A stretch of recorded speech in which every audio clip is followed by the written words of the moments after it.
This technically worked. A cops and robbers game that we could take out into the woods and we could play. I built this one 5 years ago and I never showed it. But now we've made some progress and this is what it has become. The gameplay idea was pretty simple. I make a bunch of these boxes. You start off, you have one cop, bunch of robbers. The cop will start the game, robbers go out for a minute, you can go hide and whatever, and then the cop would drive out. And once he came within radio contact, this box, within radio contact of another box, that box's light would switch from robber to cop. And once everybody was a cop, the game was over. So a full infection game. No paintballs, no lasers, just pure radio logic, so no two machines would ever have to touch. But the execution was not great. There were a couple of issues with this thing. First being, it's heavy. It weighs about 3 pounds. So the idea was you got a GoPro mount so you can clamp it right to your dashboard or roll bar or what have you, and it would hold it there. We found that this much weight does not hold on a GoPro mount at all. So this one had already broken up. So that doesn't work. Second was powering. This requires to be plugged in to 12 volts at all times. If you've had side-by-sides, owned them for as long as I have, you know that chances are that 12 volt plug does not work. It gets all crusty and rusted and whatnot. So that's not going to work. And this is just brute force hardware logic. Let's show you inside one of these.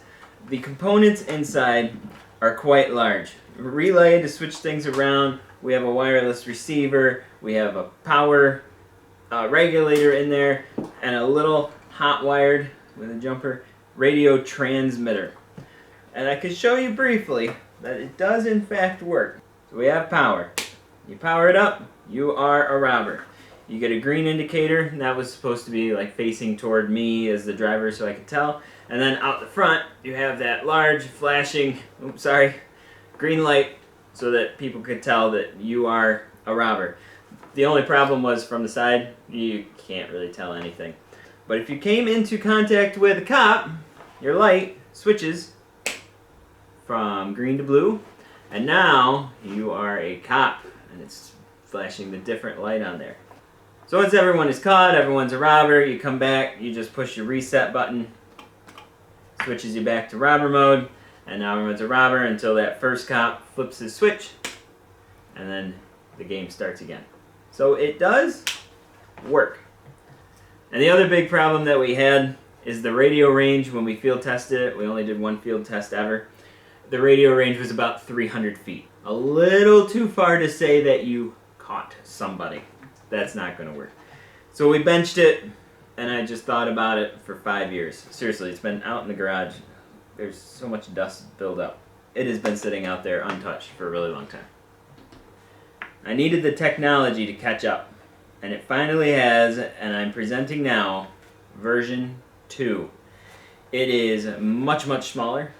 It has an Arduino inside so I can change the programming. It is battery powered.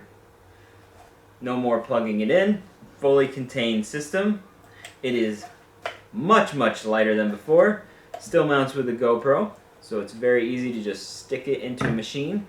And it comes with a modular 360-degree lighting system. So you attach that up high on your roll cage, and everyone will be able to see from a distance if you are a cop or if you are a robber. If we take a look inside, it's all solid state. There we go. Inside of there.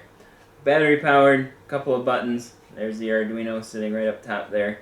We have the radio module up top. It recharges, USB-C recharger in there. It is fully contained with a little display. Much more practical, much cheaper to make. So I didn't just make 2 units for this. I've made 6 units that we can test with. 6 prototypes. And the programming right now supports up to 10 different units. We stayed true to form. Everything is clamp on. If someone decides I want to play, you just grab your mount and your unit, connect it to to the GoPro mount, clamp it into your machine. That's ready to go. The same with a light. You just grab the light, it's got a clamp. You clamp that on over there. Then you grab your cord, plug it into your unit, plug it into your light tower,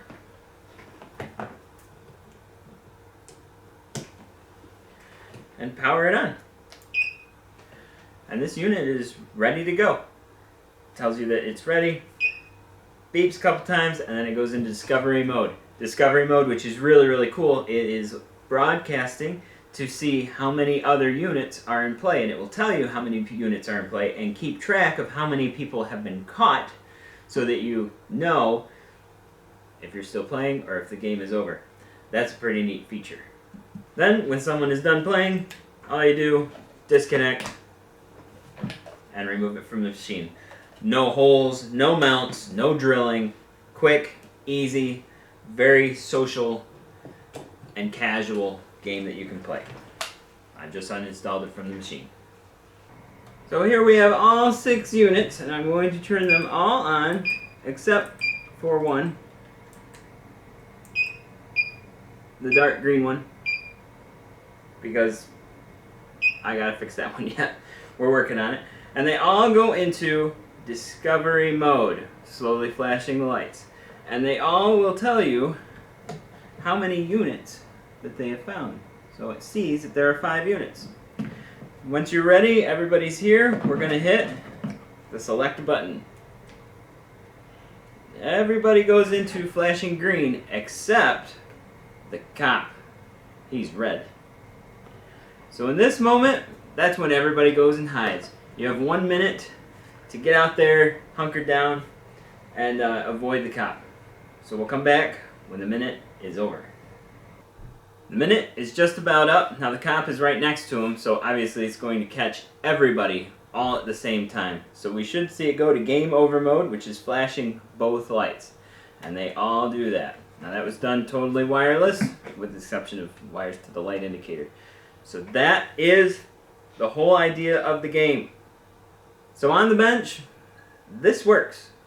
But the bench is not the woods. When we get out on the trails, we might find other issues we don't even know about. I don't know the range yet. Is it too far? Is it too close? We really just don't know yet. The vibrations, are things going to break? I really don't know what to expect. And will all the logic work when we're actually out there playing the game? So we're going to find out. Next week, we're going to go out there and test this system and see what we find. So stay tuned. Next week, we'll see what happens and take it from there.